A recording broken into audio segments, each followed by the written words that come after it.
Olá, seja muito bem-vindo, esse é o Boteco F1, meu nome é Sérgio Civerli e é hora, como sempre, de nós analisarmos o que aconteceu na primeira metade do campeonato. A gente faz isso aqui no Boteco já há muito tempo, cerca de 4, 5 anos, então é bem bacana para nós entendermos como que a temporada pode terminar e também todos aqueles meandros que podem lidar com a temporada de 2020, a temporada seguinte. Para conversar comigo, para analisar esta temporada, essa metade de temporada, está o BRKS Edu, tudo bem? Ótimo, obrigado pelo convite, sempre feliz de aparecer por aqui.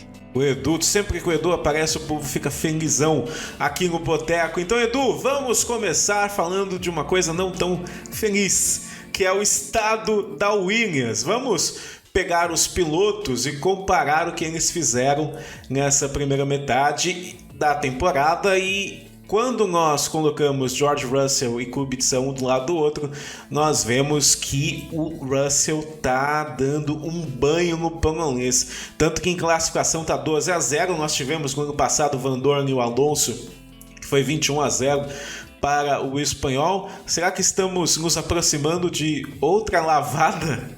Creio que sim, porque eu acho que o Russell está consideravelmente mais rápido que o Kubica em classificação. O mais próximo que eles estiveram, pelo que eu vi, foi na China, que foi 28 centésimos de segundo, mas de resto a diferença foi muito brutal. Na Hungria, 1,3 segundos quase, tá muito bruta a diferença, e eu acho que o Russell, em especial em classificação, tá com uma performance muito acima do Kubica. O que é uma pena, porque eu gosto muito do Kubica, quem não gosta, né? Mas o Russell tá muito bem. E eu acho que esse carro da Williams não é um carro fácil de compreender, não deve ser um carro fácil de pilotar. Mas é triste ver a situação do Kubica, porque de repente num carro que fosse um pouco mais fácil de ler, ele tivesse um desempenho melhor, né? Mas no caso o Russell tá pisando forte nele.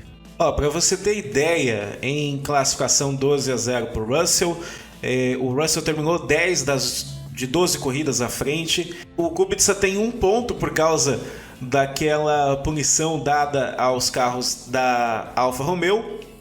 E uma coisa muito legal de nós sempre vermos é quantas voltas em corrida o piloto andou na frente do seu companheiro de equipe. E o Russell andou 622 voltas à frente do Kubica. O maior gap entre os dois foi na Austrália, 1,7, e o menor foi no Bahrein, né, que foi 4 milésimos. Aí você pensa, com o tempo o Kubica... Não foi na China? Deixa eu ver, na China... Foi na China, perdão. Na China foi 2 centésimos, é isso? Isso, 28 centésimos. Isso, e uma coisa importante de dizer é que, com o tempo, a gente pensa, o piloto vai se aproximando, ele começa o campeonato não entendendo muito o carro, mas chega no final e ele consegue se aproximar mais. No caso do Kubica é justamente o contrário, porque na Hungria foi 1,2 a diferença. Então, muita coisa, há a possibilidade do Kubica continuar, porque essa vaga na Williams depende muito do dinheiro que o piloto leva. Existe a possibilidade também do Latifi se aproximar nessa vaga, mas vamos ficar de olho em questão de desempenho. Parece realmente que o Kubica não tem forças para lidar com o jovem Russell. E como o Edu disse, uma pena que o carro realmente não ajuda também, né? Se o carro fosse um pouquinho melhor, por exemplo, se fosse uma Alfa Romeo, nós estaríamos vendo isso com mais clareza, mas comparando os pilotos com o mesmo carro, não tá legal pro Kubica.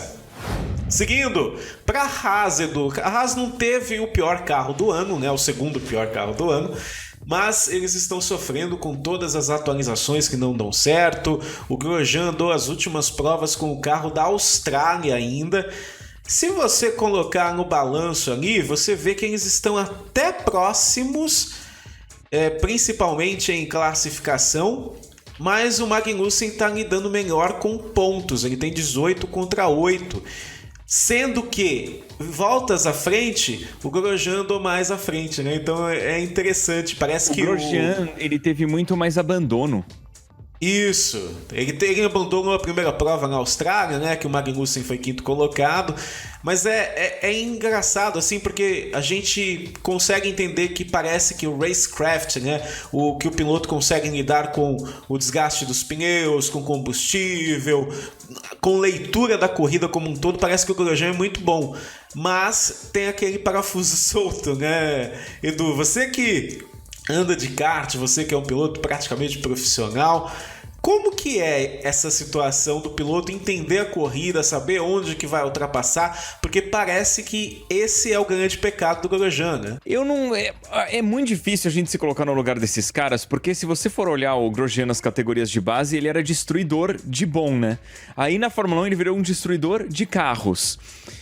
É óbvio que é difícil a gente imaginar como que é a capacidade desses caras, porque é muito acima do que eu já conquistei nas pistas. Mas eu sinto que às vezes eles são meio estabanados, né? O Grosjean e o Magnussen. Sabe quando, tipo, o piloto vai ficando mais velho e ele percebe que ele não precisa ser louco o tempo inteiro, que só em algumas situações ele precisa realmente ser mais abusado na pista? Eu acho que o Grosjean e o Magnussen não entenderam isso ainda. Porque, na minha experiência correndo, eu lembro de, em uma vez, eu tava em segundo, grudado no primeiro colocado e não conseguia passar, porque ele era melhor que eu de reta e no miolo eu tava mais rápido. E eu fui tentar fazer uma ultrapassagem que não foi tão segura e eu acabei batendo. Tomei uma punição por causa disso e, tipo, cheguei em 12º com a volta mais rápida, o que é ridículo, né? Porque você fez a melhor volta porque você tava muito rápido na pista. E aquilo ali foi, pra mim, um aprendizado que eu levei comigo pro resto da vida. Como é que o Grosjean não aprendeu, cara, em 2012, 2013, sabe? Exatamente. Ele ainda comete muitos erros, né? Pra idade que ele tem, pra experiência que ele adquiriu durante todos esses anos. Tanto que a gente vê que o gap, o maior entre os dois, foi no Azerbaijão, né? Quase 1.0 para o Grosjean. Olha só que coisa. Pro Grosjean não, perdão. Pro Magnussen, perdão. 1 segundo pro Magnussen. E a menor foi na China, né? Também o Magnussen 6 milésimos. Então, os dois pilotos, eles estão próximos em questão de todos os destaques, né, que um piloto pode ter. Mas aparentemente a Haas já está com a paciência no final com o Grosjean, ele deve ser substituído. As últimas informações que a gente teve até hoje, no dia que nós estamos gravando, hoje é quinta-feira, dia 22 de agosto, de que o Grosjean será substituído na Haas pelo Nico Hülkenberg. E olha só que loucura, Edu. Hülkenberg e Magnussen. Vai dar certo isso? Cara, o pior é que eu acho que sim. Eu não acho que seria ruim, não. A única coisa... Eu falei isso pra você em off, né? A única coisa é que eu acho que o Hülkenberg vai dar um pau no Magnussen, porque... Cara, o Magnussen, ele andou muito perto do Palmer pra ser tão bom quanto dizem, né? A temporada que ele fez com o Palmer, tipo... Aí você compara o Palmer com o Hülkenberg, que era humilhante, então... Eu acho que o Hülkenberg vai dar um pau no Magnussen. Muito interessante. Eu acho que o Magnussen ele tem um título da Fórmula 3 ou 3.5, se eu não me engano, quem ganhou justamente em cima do Van Dorn, né? Então também tem essas questões aí para ficar de olho, mas pode ser que os dois pilotos rodem, mas o Grosjean parece que realmente já foi. Ele teve alguns momentos de brilho nesse início de temporada, mas a quantidade de erros que ele comete não faz ele se manter na equipe. E parece que o pessoal lá, o Gene Haas, né, o americano, não tá mais com tanta paciência e tanta gratidão pro Grosjean, que apostou nesse projeto da Haas. Seguindo para outro projeto que faliu no ano passado, né? A Force India não existe mais, virou Racing Point, esse nome estranho, sem tanto foco, mas que pouco a pouco está entrando nos nossos vocabulários. E tem Sérgio Pérez e Lance Stroll. Quando a temporada começou, a gente pensa, o Pérez, piloto que já correu na McLaren, um piloto com uma bagagem tão grande, né? Desde a época de Sauber, que aqui e acolá consegue encontrar um pódio justamente por saber lidar muito com esses pneus da Pirelli, ao lado do Lance Stroll, que está na sua terceira temporada e que até hoje não teve uma grande série de corridas sem maiores problemas, né? Os dois, um do lado do outro, e os números mostram que o Pérez, ele dominou o Stroll de uma certa forma, mas qual que foi o pecado dele, Edu? Grande Prêmio da Alemanha, uma corrida com a cara do Sérgio Pérez, com a cara dele subir no pódio. Ele acabou cometendo um erro logo no comecinho da prova. No comecinho, cara. Exato, e por causa disso tá perdendo uns pontos pro Stroll. Mas se olharmos questão de números, né? Classificação à frente 12-0 pro Pérez. Corridas em que ele terminou na frente 7-3. Os pontos que ele perde 18-13 pro Sérgio Pérez. Perdão, pro Lance Stroll. E voltas à frente, 459 contra 192. O Pérez é mais piloto que o Stroll, mas teve esse pecado aí. Mas é interessante ver que o Stroll não é tão ruim assim, né? Porque o Pérez, ele batia de frente com o Hülkenberg, que a gente sabe que é um baita de um piloto.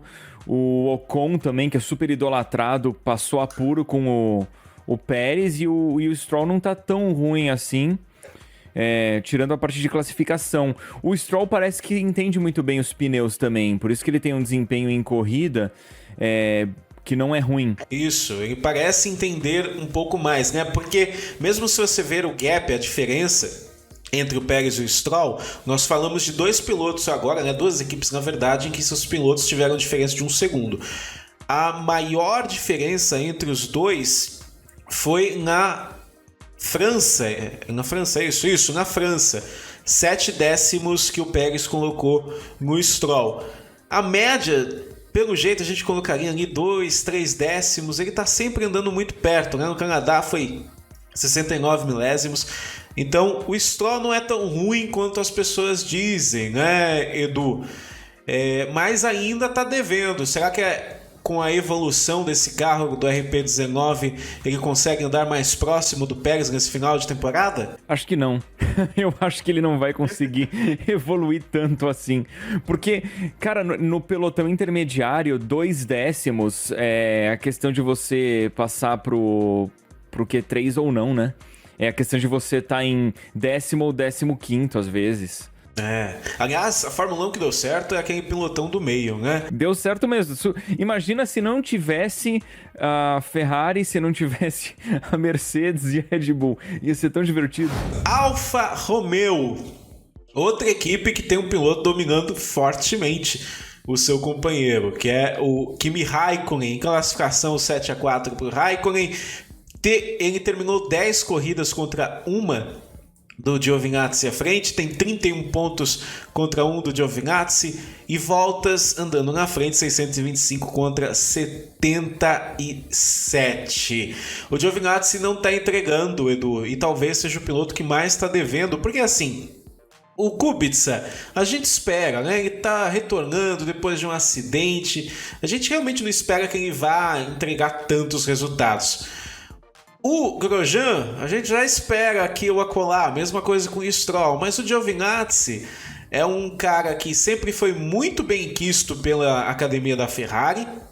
E uma coisa que até o Toto Wolff disse, que o que prejudicou o Giovinazzi foi ficar 2 anos fora da categoria, porque assim, o que a galera tá falando nas redes sociais sempre que eu posto alguma coisa da Alfa Romeo, que o nome do time é Alfa Kimi, não é Romeo.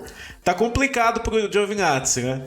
Cara, eu acho o Giovinazzi muito fraco, pra ser sincero, porque o Kimi Raikkonen ficou 2 anos correndo de rally, quando voltou pra Fórmula 1, voltou em ótima forma, né? Não sei, eu acho que ele não tem uma leitura boa da prova, ele não consegue administrar direito o motor, não consegue administrar direito os pneus, mesmo quando ele classifica pra frente, logo ele tá pra trás. Então, é muito feia essa diferença, assim. O Kimi tá correndo muito bem essa temporada, mas, cara, 31-1 Pô, se tivesse 31-18, você fala, pô, o Giovinazzi começou, tá aprendendo, mas 31-1 é muito forte a diferença. Sim, muito complicado. E até se você prestar atenção em classificação, você vê que até o Giovinazzi ele fica próximo do Kimi. Não é uma diferença tão grande. É o que eu sempre falo, você quando é companheiro de equipe, você pode tomar ali 3 décimos do seu companheiro, que as coisas estão normais. No limite, né?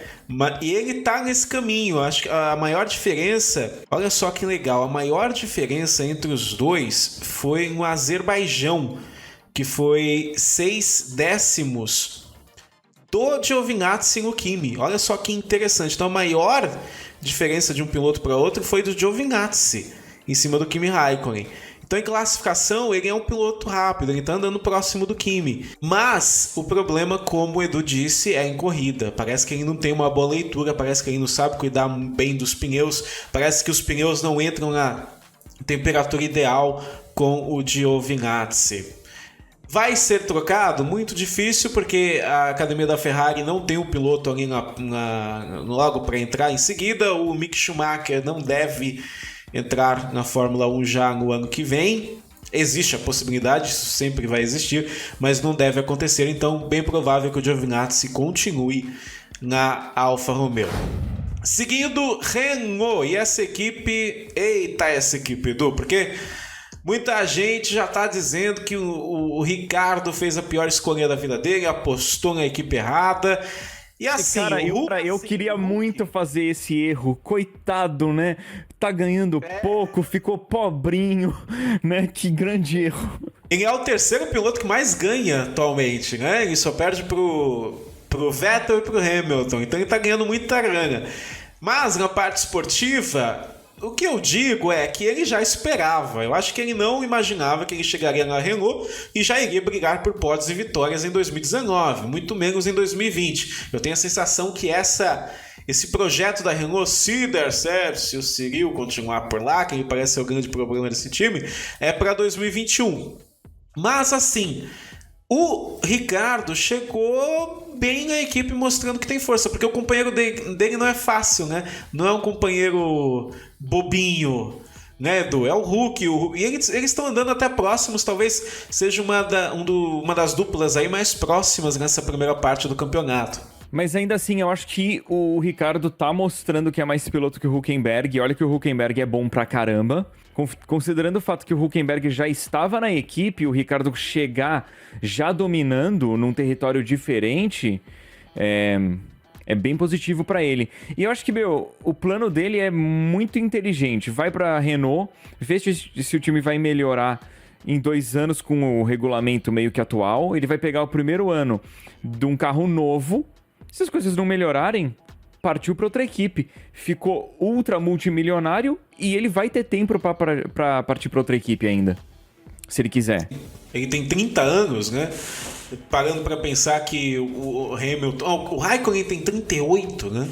Então, ele teria aí algum tempo. Vai tudo depender de quantos pilotos novos entram já arrebentando a boca do balão.